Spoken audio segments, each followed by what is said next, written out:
Welcome to the channel students. भी आज की इस वीडियो में है हमारा third chapter of the chemistry. इसकी आपको एक क्विक रिवीजन मिलने वाली है, केमिकल काइनेटिक्स। इसमें से हम लोग कौन कौन से मेन जो हमारे टॉपिक्स रहेंगे, जैसे रेट ऑफ फ्रैक्शन के बारे में रीड करेंगे, रेट लॉ कैसे सोल्व करना है, ऑर्डर ऑफ फ्रैक्शन कैसे सोल्व करते हैं, रेट कांस्टेंट के यूनिट्स को आप लोगों ने कैसे सोल्व करना है, उसके जो इंपॉर्टेंट फार्मूलाज और न्यूमेरिकल्स आएंगे, मोलिकुलरिटी क्या होती है रिएक्शन की, कॉम्प्लेक्स रिएक्शंस क्या होती हैं, relation between concentration and time for the zero order reaction, जो हमारे के फार्मूले होते हैं for the zero order reaction, first order reaction, इनके सभी ग्राफ को ड्रॉ करेंगे, वो आपको अच्छे से एक्सप्लेन हो जाएंगे। हाफ लाइफ क्या क्या होती है, क्या क्या फार्मूले होते हैं, इन दोनों के बेस्ड पर न्यूमेरिकल्स भी हम लोग सभी सोल्व करने वाले हैं। कोलिजन थ्योरी के बेसिक पॉइंट्स क्या हैं, आर्हीनियस इक्वेशन और एक्टिवेशन एनर्जी क्या है, और इन पर बेस्ड न्यूमेरिकल्स और ग्राफ, आपका सब कुछ इस वीडियो में होने वाला है। तो इसे ध्यान से आप लोगों ने सुनना है, भी अंडरस्टैंड करना है। क्विक रिवीजन है तो आपके एग्ज़ाम के लिए काफ़ी ज़्यादा इंपॉर्टेंट वीडियो है भी। तो स्टार्ट करते हैं इस वीडियो को, ठीक है भी। तो सबसे पहले आता है भी रेट ऑफ फ्रैक्शन क्या होता है। रेट ऑफ फ्रैक्शन का मतलब है कि रिएक्शन कितनी स्पीड से हो रही है, यानी कि कितनी स्पीड से हमारे रिएक्टेंट यूज हो रहे हैं और प्रोडक्ट्स फॉर्म हो रहे हैं। तो change in concentration of the reactant divided by change in the time. इसके आगे साइन रहेगा नेगेटिव, बिकॉज रिएक्टेंट यूज हो रहे हैं।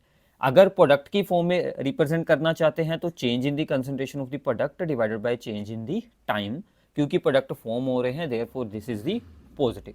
तो दोनों का आंसर हमें सेम ही मिलने वाला है रेट ऑफ रिएक्शन के बारे में। इसकी एक एग्जांपल से आपको आइडिया हो जाएगा कि जैसे ये आपको रिएक्शन दी गई है, आपको एक बैलेंस्ड इक्वेशन चाहिए। अगर आपने बैलेंस्ड इक्वेशन से रेट ऑफ रिएक्शन को रिप्रेजेंट करना है तो यहाँ पर रिएक्टेंट है अभी हमारा N2O5, तो N2O5 की change in concentration divided by change in the time, और उसके आगे जो भी कोफिशिएंट होगा उसके साथ हमें इसको डिवाइड करनी होगी, 2 के साथ इसको डिवाइड हो जाएगी, इक्वल्स टू हम लोग हर एक रेक्टेंट और प्रोडक्ट के अकॉर्डिंग रेट ऑफ फ्रैक्शन को रिप्रेजेंट कर सकते हैं। अब प्रोडक्ट साइड में सबसे पहले है भी NO2, तो यहाँ पर change in concentration of NO2 divided by change in time, ठीक है। और इसके आगे था 4, तो हम लोग 4 के साथ इसको डिवाइड करवा देंगे। ऐसे ही ऑक्सीजन है तो change in concentration of oxygen by change in time, कोई कोफिशिएंट है नहीं तो ये ऐसे ही आ जाएगा। तो सभी में इक्वल टू है भी, ये नहीं कि आपने अगर 2 प्रोडक्ट दिए हैं दोनों के रेट्स को सोल्व करके आप लोग प्लस कर दें, ऐसा बिल्कुल नहीं है। इक्वल टू है मतलब सभी का आंसर हमें सेम मिलने वाला है। क्लियर है अभी। तो ये होते हैं अभी हमारे एवरेज रेट्स होते हैं। अगर हमें रिप्रेजेंट करने हो भी यहाँ पर इंस्टेंटेनियस रेट्स, तो ये हमारे जो इंस्टेंटेनियस रेट्स आएंगे भी, तो वो यहाँ पर क्या बनेंगे भी, हम लोग चेंज को डी के साथ रिप्रेजेंट करेंगे, D R by D T, यानी कि वेरी स्मॉल चेंजेस को ये रिप्रेजेंट करता है कि रेक्टेंट की कंसंट्रेशन में very small change divided by very small change in the time. तो ऐसे ही है भी हमारे पास dp बाई डी टी, तो हमने डेल्टा की जगह पर d यूज़ कर ली है, वो वेरी स्मॉल चेंजेस को रिप्रेजेंट करते हैं, जहां से हमें इंस्टेंटेनियस रेट्स के बारे में आइडिया मिल जाता है। ठीक है अभी इतना क्लियर है। तो आपको ऐसे ग्राफ भी बनाकर दिया जा सकता है अगर हमने रेक्टेंट्स की कंसंट्रेशन को यहाँ पर शो किया हो। रेक्टेंट्स की कंसंट्रेशन इनिशियली हाई होती है और बाद में टाइम के साथ वो डिक्रीज होती जाती है, क्योंकि रेक्टेंट यूज होते हैं। अगर हमें किसी भी पॉइंट पर यहाँ पर रेट्स को सोल्व करना हो तो हम उस पॉइंट पर ड्रॉ कर लेंगे भी एक टेजेंट। तो एवरेज रेट सोल्व करने के लिए जो भी यहाँ पर हम लोग 2 पॉइंट्स यूज़ करेंगे उनको यहाँ से मैचअप करके आप लोग सोल्व कर सकते हैं। अगर आपने इंस्टेंटेनियस रेट सोल्व करने हैं तो आपको यहाँ पर एक टेजेंट ड्रॉ करनी होगी उस पॉइंट पर, तो उसकी आप लोग स्लोप निकाल सकते हैं D R by D T, slope of the tangent. इसको याद रख लेना भी, ये कई बार आपको रीजनिंग प्रॉब्लम में या फिर केस स्टडी में बनाकर दिया जा सकता है। सोल्विंग के लिए तो ऐसी प्रॉब्लम बहुत ही मुश्किल है कि आए, बट आपको ग्राफ देकर ये पूछा जा सकता है कि इंस्टेंटेनियस रेट निकालना हो तो किस चीज़ से निकाला जा सकता है, slope of the tangent at the point. ठीक है, ये आपने याद रखना है। अगर यही ग्राफ आप लोग यहाँ पर कंसंट्रेशन ऑफ दी रेक्टेंट की जगह पर प्रोडक्ट ले लें तो इसकी डायरेक्शन चेंज हो जाएगी, स्लोप हमारी पॉजिटिव बन जाएगी। तो कुछ इस तरह से फिर हमारा ग्राफ बनेगा और हमारी टेजेंट ऊपर की तरफ यहाँ से बनेगी अगर हम लोग प्रोडक्ट के साथ इस ग्राफ को ड्रॉ करते हैं। ठीक है, अब देखो रेट ऑफ फ्रैक्शन जो है वो डायरेक्टली प्रोपोर्शनल होता है भी कंसंट्रेशन ऑफ द रेक्टेंट्स। तो रेक्टेंट का आप लोग जितना हाई अमाउंट यूज करेंगे उतनी फास्ट हमारी रिएक्शन हो जाएगी। And rate increases with increase in the temperature and increase in the surface area. ये पॉइंट्स आप लोगों ने याद रखने हैं, ठीक है। तो इसके साथ आप लोग रिएक्शन को फास्ट कर सकते हैं, रेट ऑफ रिएक्शन को इंक्रीज कर सकते हैं, ठीक है। चलो अब है भी किसी भी रिएक्शन के लिए हमने ये तो रीड आउट कर लिया कि rate of reaction depends upon the concentration of the reactant, उसकी फॉर्म में उसका हम रेट ला शो कर सकते हैं। सो रेट ला क्या होता है, जो हमें रेट का आंसर दे, ठीक है, directly from the concentration of the reactants. So rate is equals to rate constant K, concentration of reactant A की पावर पी, रेक्टेंट बी की कंसंट्रेशन की पावर क्यू, जितने भी रेक्टेंट हैं सभी की कुछ ना कुछ पावर आएगी। और ये जो पावर्स हैं, ये जो रिएक्शन के यहाँ पर कोफिशिएंट होते हैं वो सेम भी हो सकती हैं, कुछ अलग भी हो सकती हैं। तो रेट लॉ में कंसंट्रेशंस की रेज टू जो पावर रखनी है वो आपको एक्सपेरिमेंटली ही आइडिया मिलता है या फिर रिएक्शन के मैकेनिज्म से पता चलता है। रिएक्शन को देखकर आपको बिल्कुल नहीं आइडिया हो सकता, ठीक है। तो रिएक्शन के कोफिशिएंट आपने एज इट इज़ बिल्कुल नहीं यूज़ करने, तो ये एक्सपेरिमेंटली या किसी और मेथड के साथ आप इन्हें सोल्व कर सकते हैं, ठीक है। तो इन सभी पावर्स को अगर हम लोग प्लस कर देंगे, ऐड कर देंगे, तो वहाँ से हमें मिलता है अभी ऑर्डर ऑफ फ्रैक्शन, ठीक है। तो ऑर्डर ऑफ फ्रैक्शन क्या बन गया अभी, order of fraction P plus Q plus R. Order of fraction या फिर रेट लॉ के बारे में, रिएक्शन के मैकेनिज्म के बीच में से जो स्लो स्टेप होगा उसमें से आपको इसके बारे में जानकारी मिलती है। ये बहुत इंपॉर्टेंट है अभी, ठीक है। तो स्लो स्टेप आपको वहाँ पर बताया होगा कि ये स्लो है, ये फास्ट है। स्लो स्टेप रेट को डिटरमिन करता है, ठीक है, ऑर्डर को डिटरमिन करता है। क्लियर है। चलो अब जो रेट कांस्टेंट के था भी यहाँ पर, उसके यूनिट्स जो हैं वो रिएक्शन टू रिएक्शन चेंज हो जाते हैं, जितना रिएक्शन का ऑर्डर होता है उसके अकॉर्डिंग वो चेंज हो जाते हैं। तो जैसे मान लीजिए अगर यूनिट्स ऑफ रेट कांस्टेंट हमने सोल्व करने हो, रिएक्शन का ऑर्डर हो भी यहाँ पर n, तो n को हम लोग 0 ऑर्डर, 1 ऑर्डर, 2 ऑर्डर किसी के भी लिए भी आप लोग सोल्व कर सकते हैं। तो हमने यहाँ पर ज्यूम कर लिया भी rate is equal to K into reactant की कंसंट्रेशन की पावर n हो गई, क्योंकि ऑर्डर n है। तो रेट के यूनिट्स होते हैं अभी मोल पर लीटर पर सेकंड, के हमने सोल्व करने हैं, और कंसंट्रेशन के यूनिट होते हैं अभी मोल पर लीटर। तो ये मोल पर लीटर दूसरी तरफ जाकर होगी डिवाइड, तो यहाँ से हमें के यूनिट्स क्या मिल जाएंगे, मोल पर लीटर की पावर 1 माइनस n और सेकेंड इनवर्स। अगर मान लो हमने 0 ऑर्डर के लिए सोल्व करना हो तो n को यहाँ पर आप लोग 0 पुट करेंगे तो क्या आ जाएगा, अभी मोल पर लीटर की पावर बच गई भी हमारी 1 एंड साथ में आ गया हमारा पर सेकेंड। अगर हमने n को पुट कर दिया 1 यानी कि फॉर द फर्स्ट ऑर्डर, तो यहाँ पर पुट होगा भी हमारा 1 और ये तो हमारी 0 पावर बन जाएगी, तो ओनली बच जाएगा यहाँ पर सेकेंड, ठीक है। तो फर्स्ट ऑर्डर के लिए second inverse are the units of the rate constant. तो ये आप लोग डायरेक्ट आंसर भी याद रख सकते हैं for the 0 order reaction, for the first order reaction. अगर कोई भी और पूछा जाए तो आप लोग इस स्टैंडर्ड फार्मूले से सोल्व कर सकते हैं। इतना क्लियर है अभी। चलो सो भी ये था रिएक्शन का भी यहाँ पर ऑर्डर, जो कि आपको रेट लॉ से आइडिया मिलता है। अब आके आती है अभी हमारे पास molecularity of the reaction. Molecularity क्या है, this is the number of the reacting molecules that must collide with each other at the same time, ठीक है। तो मोलिकुलरिटी हमें यह बताती है कि रिएक्शन के बीच कितने मोलिक्यूल्स आपस में कोलिजन कर रहे हैं एट द सेम टाइम, ठीक है। So which collide simultaneously to bring about the reaction, reaction करवाने के लिए कितने मोलिक्यूल्स साइमल्टेनियसली कोलाइड कर रहे हैं, वो होती है मोलिकुलरिटी। अब देखो भी मोलिकुलरिटी ऑफ 3 और मोर इज़ वेरी अनकॉमन, क्योंकि एक टाइम पर 3 या उससे ज़्यादा मोलिक्यूल का कोलाइड कर पाना काफ़ी मुश्किल होता है। इसलिए जो भी रिएक्शंस हैं वो जो जिनमें मोलिकुलरिटी भी हाई रहती है वो नंबर ऑफ स्टेप्स में होती हैं, ठीक है। तो उनके सभी स्टेप्स को हम लोग यहाँ पर एलिमेंट्री स्टेप्स बोलते हैं और उस पूरी रिप्रेजेंटेशन को मैकेनिज्म ऑफ रिएक्शन बोलते हैं। ऐसी रिएक्शंस जो नंबर ऑफ स्टेप्स में होती हों, पहले एक स्टेप हुआ फिर कुछ और बना, तो उनको बोलते हैं कम्प्लेक्स रिएक्शंस। जो एक स्टेप में हो जाए उनको बोलते हैं एलिमेंट्री रिएक्शंस, ठीक है। तो ये बातें आप लोगों ने याद रखनी है। तो इन पर बेस्ड भी एक हमारे पास कुछ छोटी सी प्रॉब्लम्स हैं। तो यहाँ पर भी न्यूमेरिकल नंबर है हमारे पास फर्स्ट, कि एक रिएक्शन दी गई है 2A से बन रहे हैं अभी हमारे पास product, the concentration of A decreases from this to this, ठीक है, 0.5 से डिक्रीज करके 0.4 हो गई है इन 10 मिनट्स। जब भी आपको चेंज इन कंसंट्रेशन दिया हो, टाइम दिया हो, तो अपने बेसिक फार्मूला अप्लाई करना है, change in concentration by change in time that is equal to rate. Simple formula apply करना है, calculate the rate during the this time interval. अब देखो सबसे पहले रेक्टेंट के आगे लिखा था अभी 2, तो मैंने आपको शुरू में बताया था कि जो भी कोफिशिएंट होगा उसके साथ डिवाइड करनी है। रेक्टेंट है तो साइन माइनस लगेगा।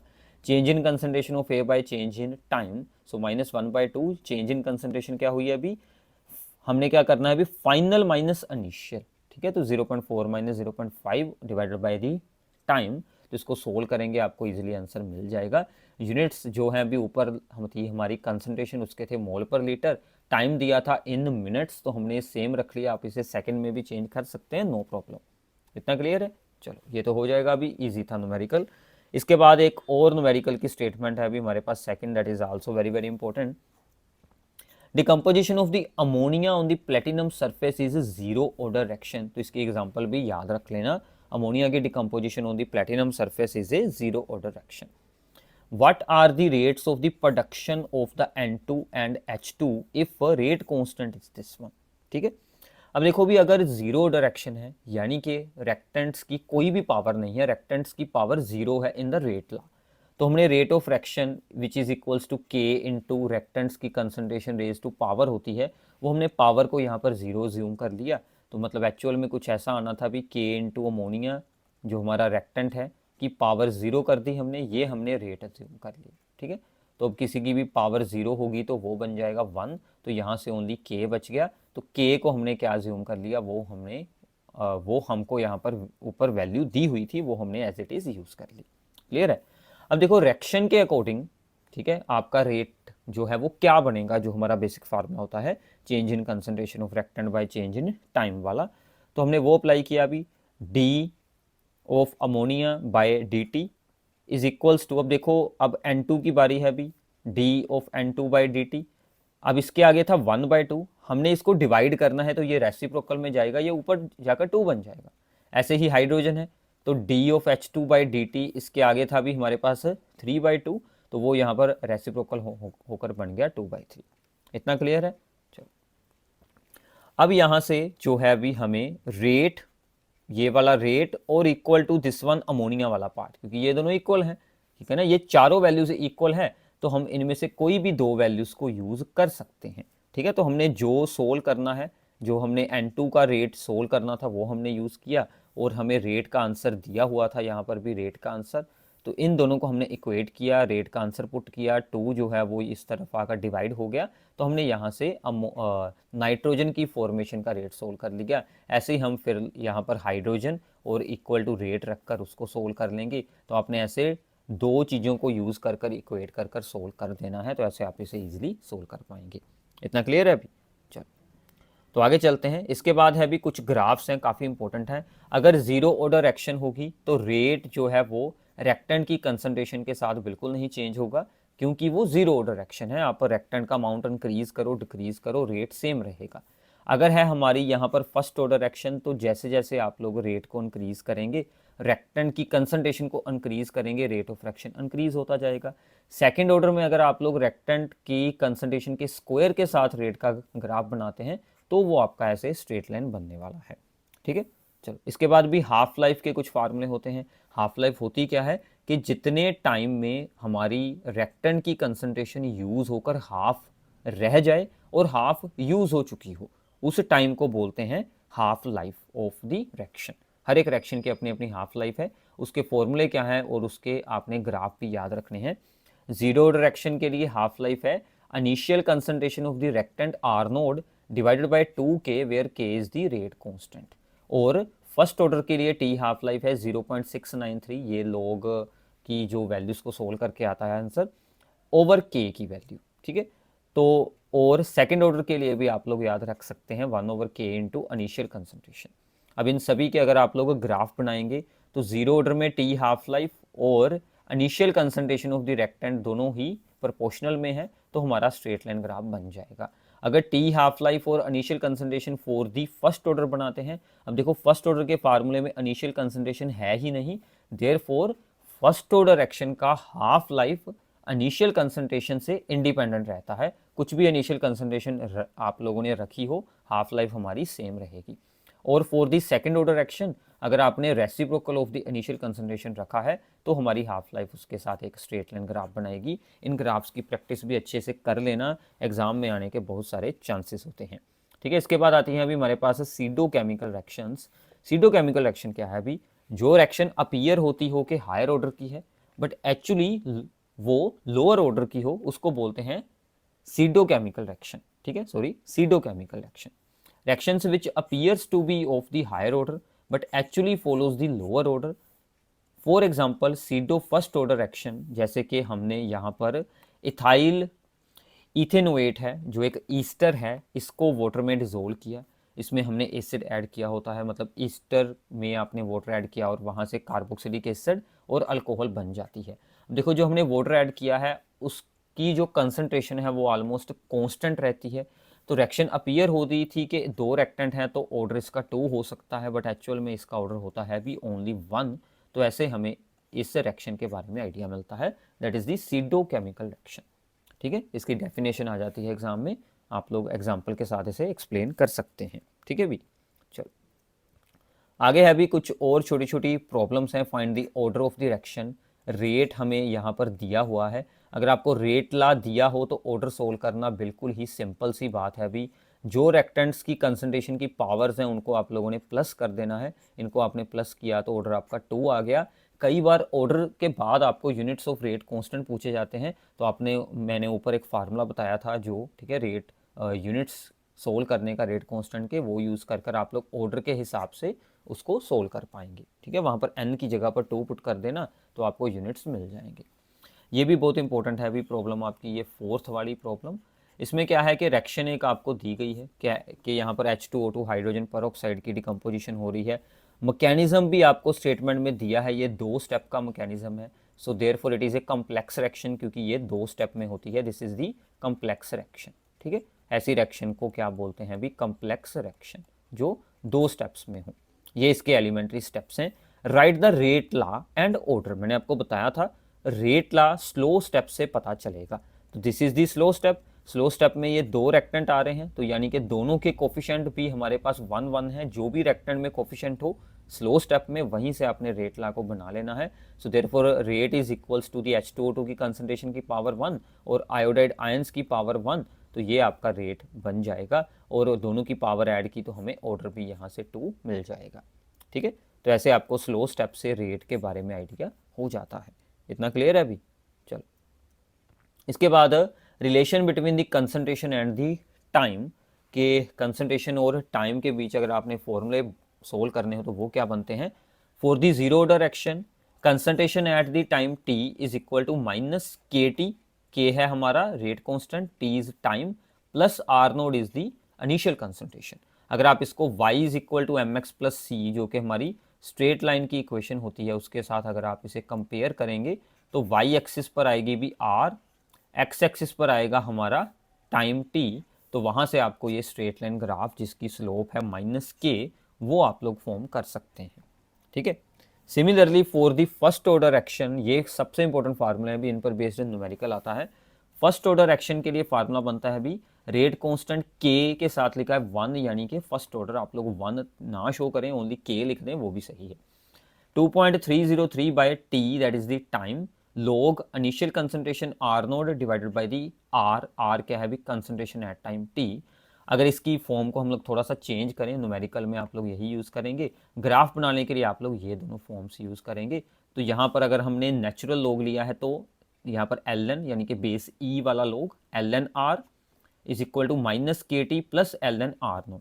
अगर आप इसे ध्यान से चेक करें तो ये जीरो ऑर्डर वाली जैसी रिएक्शन थी वही है, बस आगे हमने लॉग यूज़ कर लिया है, बाकी सेम है। ग्राफ भी आपका सेम बन जाएगा। अगर ln में हो भी ग्राफ तो यहाँ पर आपने लिखना है भी ln आर, यहाँ पर भी ln आर नोड, और स्लोप में ये वैल्यू आपने यहाँ से स्किप कर देनी है, ओनली के रहेगी माइनस के, अगर आपने नेचुरल लॉग यानी कि ln की फॉर्म में शो किया है।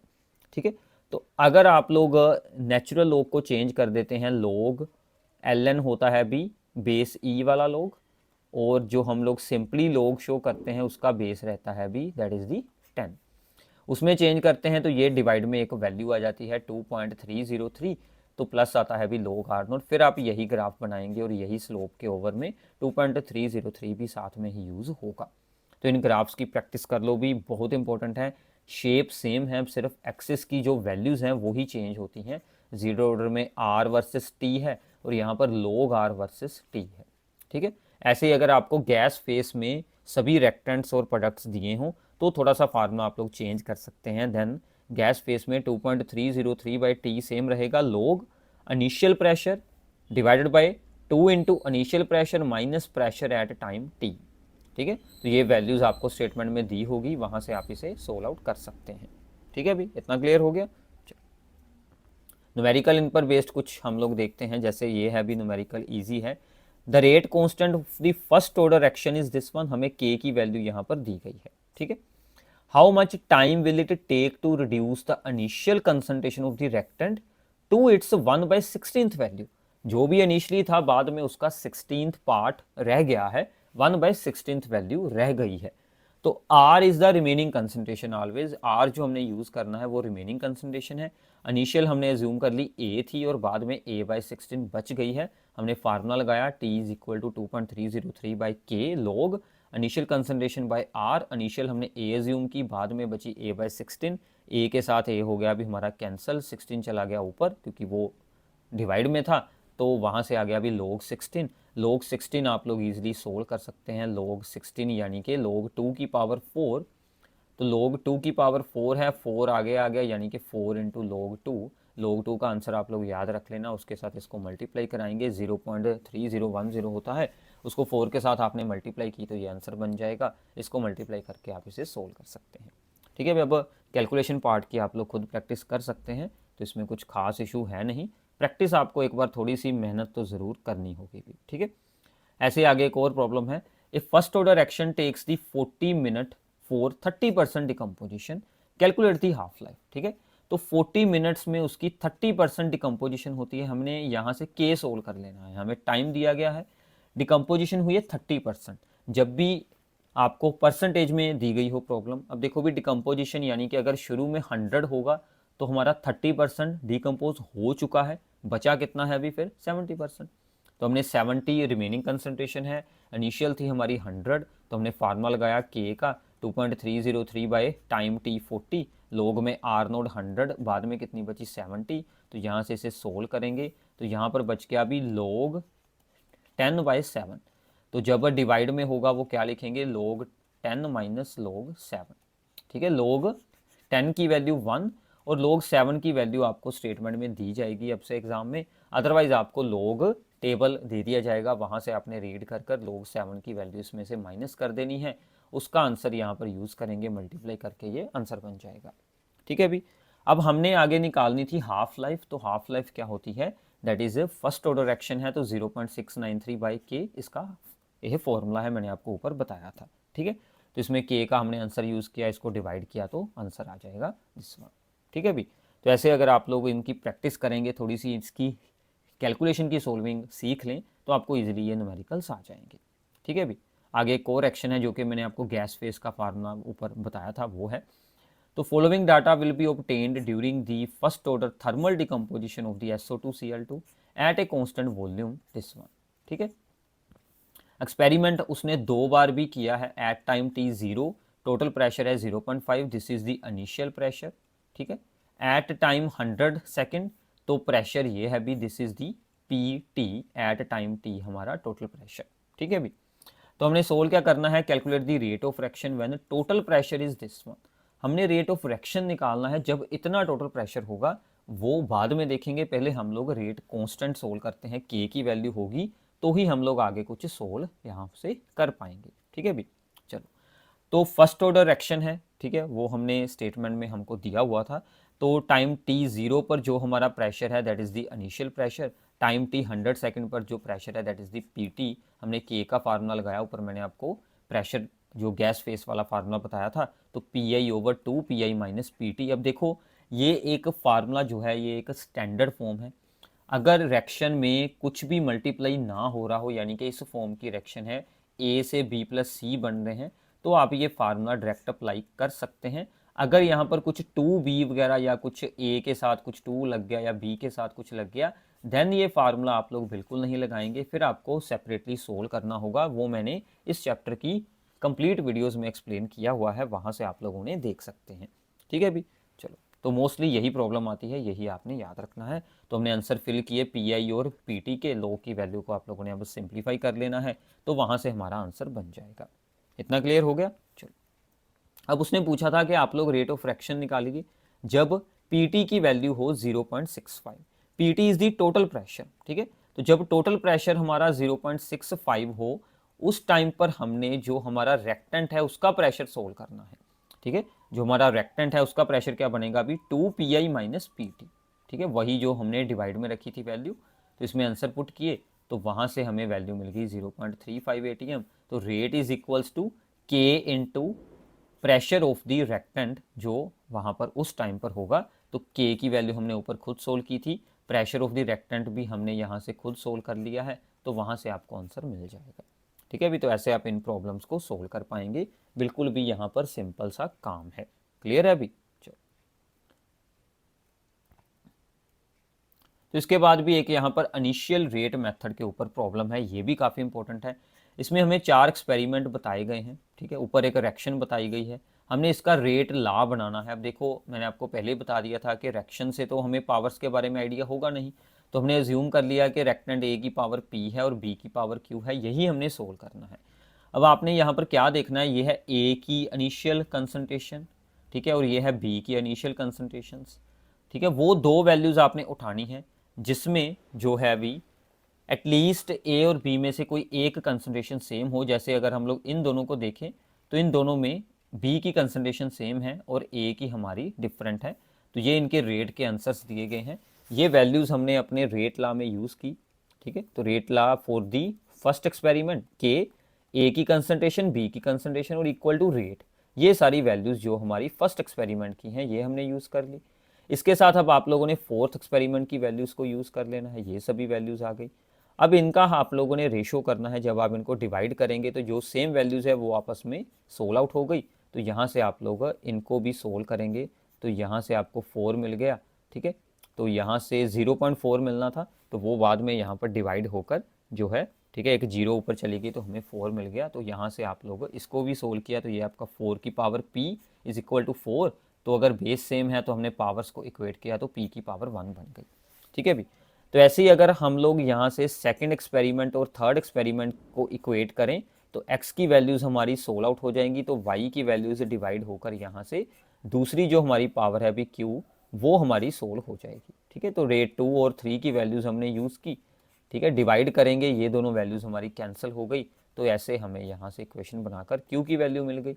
तो p और q आ गए हैं, तो ये हमने रेट में यूज़ किए, तो हमें रेट मिल गया। एक प्रॉपर हमें रेट ला बना लिया। ऑर्डर कितना बन रहा है, a की पावर और b की पावर को ऐड कर दें, 1 + 2 that is the third order reaction है। तो हम अगर हमने k को सोल्व करना हो तो आप लोग ऊपर वाली किसी भी इक्वेशन में p और q की वैल्यूज़ को यूज़ कर लेना 1 और 2, तो वहाँ से आप लोग k को भी सोल्व आउट कर सकते हैं, ठीक है भी। तो ये भी आपकी थोड़ी सी क्विक रिवीजन है, तो आपको न्यूमेरिकल्स, आपको नोट्स भी मिल जाएंगे, आप लोग इसे रोक कर भी देख सकते हैं, वीडियो को पॉज कर कर आप लोग इन्हें अच्छे से अंडरस्टैंड करें, प्रैक्टिस करें, तो आपको ईजिली ये सब कुछ क्लियर हो जाएगा। क्लियर है अभी? सो नाउ भी इसके बाद है हमारे पास that is the collision theory. अब ये थ्योरी क्या हमें बताती है कि रिएक्शन होने के लिए मॉलिक्यूल्स को आपस में कोलाइड करना सबसे इंपॉर्टेंट रहता है। तो कोलिजन होने के बाद रेक्टेंट मॉलिक्यूल्स प्रोडक्ट बनाएं अगर, तो ऐसे कोलिजन्स को बोलते हैं अभी इफेक्टिव कोलिजन्स। इफेक्टिव कोलिजन होने के लिए कौन सी रिक्वायरमेंट्स हैं कि molecules must have minimum amount of energy, कि उनकी एक मिनिमम अमाउंट ऑफ एनर्जी होगी, उसके बाद वो आपस में कोलिजन करेंगे तो ही वो रेक्ट होकर प्रोडक्ट्स बना पाएंगे। इस मिनिमम अमाउंट ऑफ एनर्जी को बोलते हैं थ्रेशहोल्ड एनर्जी। और सेकंड कंडीशन है कि मॉलिक्यूल्स जब आपस में कोलिजन कर रहे हैं उनकी ओरिएंटेशन भी प्रॉपर होनी चाहिए, कि जिस साइड से रेक्टेंट्स रेक्ट कर पा रहे हों उसी साइड से ही उनका कोलिजन होना ज़रूरी है, जिस साइड से बॉन्ड्स इजीली ब्रेक होते हों। तो प्रॉपर ओरिएंटेशन भी होना ज़रूरी है to break the old bonds and to form the new bonds. ये दो कंडीशंस हैं फॉर द इफेक्टिव कोलिजन्स, ये हमें कोलिजन थ्योरी ने बताया था, ये इसके मेन पॉइंट्स हैं, ठीक है भी, ये आप लोगों ने याद रख लेने हैं। अब इसके बाद है कि टेम्परेचर के साथ रेट ऑफ फ्रैक्शन कैसे चेंज होता है। एक अप्रोक्सीमेट सा रूल है कि वैसे तो टेम्परेचर इंक्रीज करेंगे, रेट ऑफ फ्रैक्शन भी इंक्रीज होगा। एक अप्रोक्सीमेट रूल है कि rate of fraction becomes double for every 10 degree rise in temperature. अगर हम टेम्परेचर को 10 डिग्री राइज करते हैं तो ऑलमोस्ट रेट ऑफ फ्रैक्शन हमारा डबल हो जाएगा, ठीक है। सो इसके रीजंस आपको कोलिजन थ्योरी पर बेस्ड मिल जाते हैं।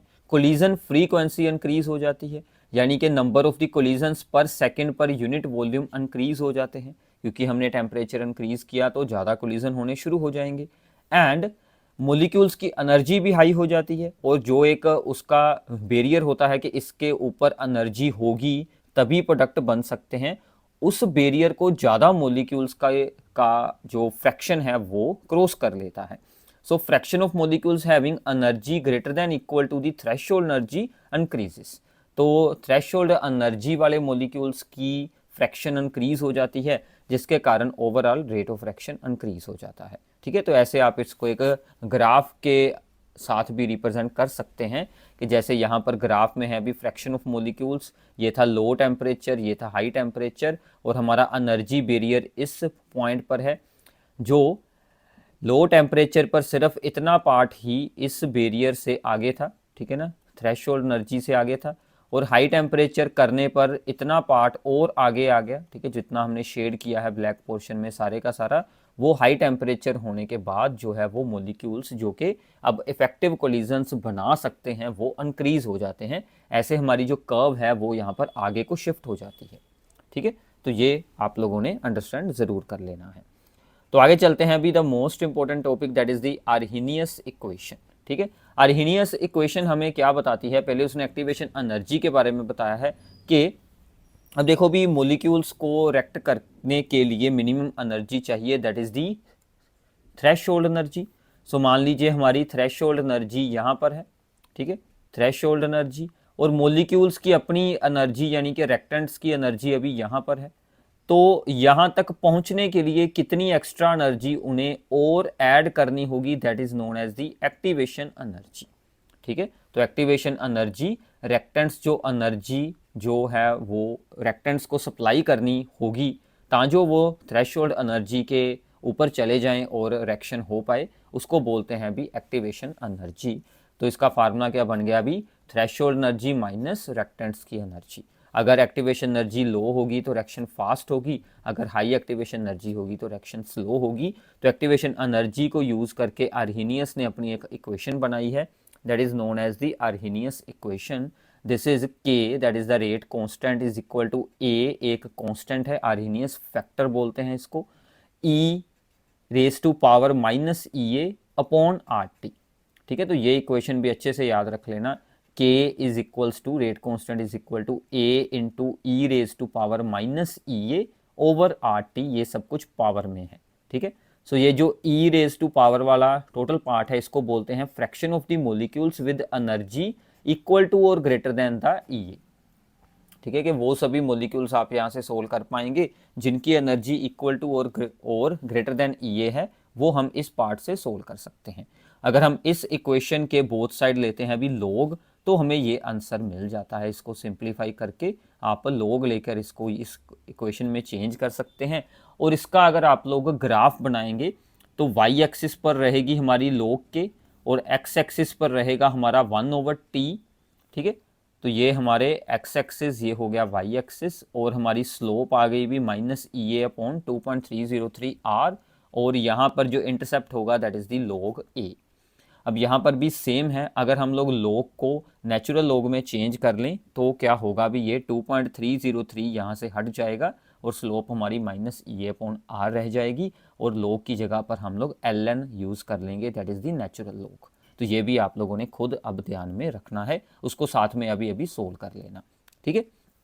तो अगर एट टू डिफरेंट टेम्परेचर्स पर हमें रेट कांस्टेंट दिए हों तो उनका रिलेशन आपस में क्या बनता है अभी, तो उसके लिए ये फॉर्मूला हमारे पास बन जाता है log K2 upon K1, that is the rate constants at two different temperatures is equal to EA upon 2.303 R, और ब्रैकेट में है अभी 1/T1 माइनस 1/T2। तो ये दोनों डिफरेंट टेम्परेचर्स हैं। तो यहाँ से आप लोग EA या एक्टिवेशन एनर्जी को सोल्व कर सकते हैं या फिर रेट कांस्टेंट को, जो भी आपको न्यूमेरिकल प्रॉब्लम में दिया हो। तो न्यूमेरिकल्स में ये फॉर्मूला सबसे ज़्यादा यूज़ होगा आर्हेनियस इक्वेशन के न्यूमेरिकल्स में। क्लियर है अभी?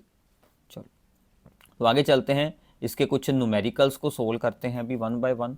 सबसे पहली स्टेटमेंट है, बिल्कुल सिंपल सा न्यूमेरिकल है, the activation energy for the reaction this one is this one. ये उसकी एक्टिवेशन एनर्जी यानी कि EA हो गई, ठीक है, at 518 kelvin, that is the temperature, हमेशा आपने केल्विन में ही यूज करना है। Calculate the fraction of the molecules of the reactants having energy equal to और ग्रेटर देन एक्टिवेशन एनर्जी। मैंने आपको अभी बताया था इस फ्रैक्शन को सोल्व करने के लिए हमें क्या निकालना होगा, E raise to power minus EA upon RT। तो हमें E को E रखेंगे और इसकी रेज टू पावर वाली हमने सभी वैल्यूज यहाँ पर यूज कर लेनी है। तो R की वैल्यू 8.314, E की वैल्यू हमें दी गई थी 209, इसको हमने जाउल में कन्वर्ट करने के लिए इसको 1000 के साथ मल्टीप्लाई कर दिया और टेम्परेचर की वैल्यू थी 518। ये सब कुछ डिवाइड करके ये वैल्यू बन जाएगी E की पावर माइनस 48.64। अब देखो, अब इसको आपने कैसे सोल्व करना है। अब इसको सोल्व करने के लिए आप लोग लोग एंटी लोग वगैरह यूज कर सकते हैं। अगर आप इसे x ज्यूम कर लें कि x is equals to E raise to power minus 48.64 है। अगर मैं लोग लेता हूँ भी बोथ साइड पर, नेचुरल लोग ln x, तो नेचुरल लोग अगर E की पावर का नेचुरल लोग लेते हैं तो जो पावर है वही सीधा आंसर आ जाएगा। तो ये आपका आंसर आ गया। अब हमें इसको चेंज करना होगा इनटू दी लोग बेस 10, तो ये वैल्यू बन जाएगी, ठीक है। तो बाद में अगर आप लोग अब इसको सोल्व करेंगे तो क्या करेंगे भी, पहले ये 2.303 इस तरफ जाएगा, इसके ओवर में आ जाएगा डिवाइड में, और फिर बाद में आप लोग x जो सोल्व करेंगे दैट इज एंटी लोग ऑफ जो वैल्यू इन दोनों को डिवाइड कर कर आएगी 48.64 ओवर 2.303, उसका आपने एंटी लोग सोल्व करना है, वो आपको ये वाला आंसर मिल जाएगा, ठीक है। तो कुछ ज़्यादा सोल्विंग है, बट ज़्यादातर एग्जाम में अगर ये शॉर्ट क्वेश्चन में आता है तो आप इसे यहाँ तक भी छोड़ सकते हैं, या फिर इसका आंसर आपको दिया होता है कि इसका एंटीलोग क्या आ रहा है, वो आप डायरेक्ट आंसर स्टेटमेंट से यूज़ कर सकते हैं। क्लियर है? तो यहाँ तक एटलीस्ट आपने ज़रूर सोल्व आउट कर देना है ताकि आपका मेन फार्मूला उनको क्लियर हो जाए। ओके अभी चलो, तो आगे है एक और इम्पोर्टेंट, इसी पर बेस्ड है अभी problem. So the rate constant for the decomposition of the hydrocarbons is this one. ये K दिया है एट दिस टेम्परेचर, ये T दिया है। If the energy of activation is this one, what will be the value of the pre-exponential factor? What is the pre-exponential factor? That is the A, जिसको हमने Arrhenius factor बोला था उसी को ही pre-exponential factor भी बोल देते हैं। तो फार्मूला लगाओ, log K is equals to log A minus EA upon 2.303 RT। हमने log A सोल्व करना है तो बाकी सभी वैल्यूज आप लोग यहाँ पर यूज करेंगे। तो ये log की वैल्यूज हैं, ये सभी बाकी की वैल्यूज, इनको डिवाइड कर कर ये आंसर बचा। log को अपने कैसे सोल्व करना है अभी, ये देखो इसमें दो टर्म्स आ गई हैं मल्टीप्लाई में, 10 रेज टू पावर जो होती है वो तो सेम आ जाएगी। इस log को मैं यहाँ पर सोल्व कर रहा हूँ, तो इसको पहले दो पार्ट्स में हमने ब्रेक कर लिया, तो ये बच गया log 2.148, और जो दूसरा था वो आ रहा था plus log 10 raise to power minus 5। 10 raise to power जो है वही आंसर आ जाता है, सो -5 अलग रह गया।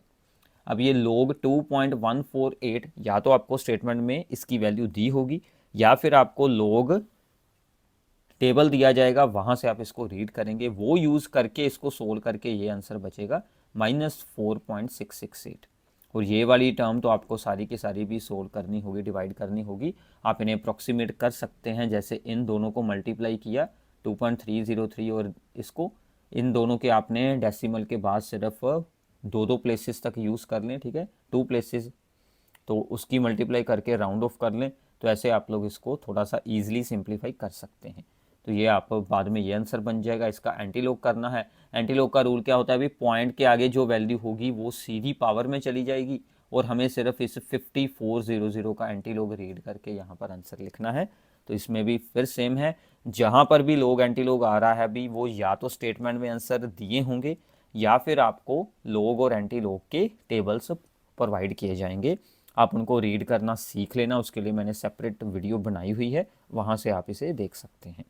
इतना क्लियर है? चलो, इसके बाद है अभी the decomposition of A product has value of K is this one at 10 degree Celsius, ठीक है। And energy of activation is this one, at what temperature would K be this one. अब देखो 2 बार के की वैल्यू आ रही है और 2 बार ही हमारा टेम्परेचर आ रहा है और एक्टिवेशन एनर्जी दी है, तो आपको यहाँ से आइडिया हो गया होगा कि ये वाली इक्वेशन हमें अप्लाई करनी है at 2 different temperature rate constant. अगर K1 K2 अलग अलग दिए हों, हमें टेम्परेचर सोल्व करना है कि किस टेम्परेचर पर K2 की वैल्यू ये हो जाती है इंक्रीज होकर, और जो T1 है वो हमें दिया था 10 डिग्री सेल्सियस, उसको केल्विन में चेंज कर लिया तो ये वैल्यू बन जाएगी।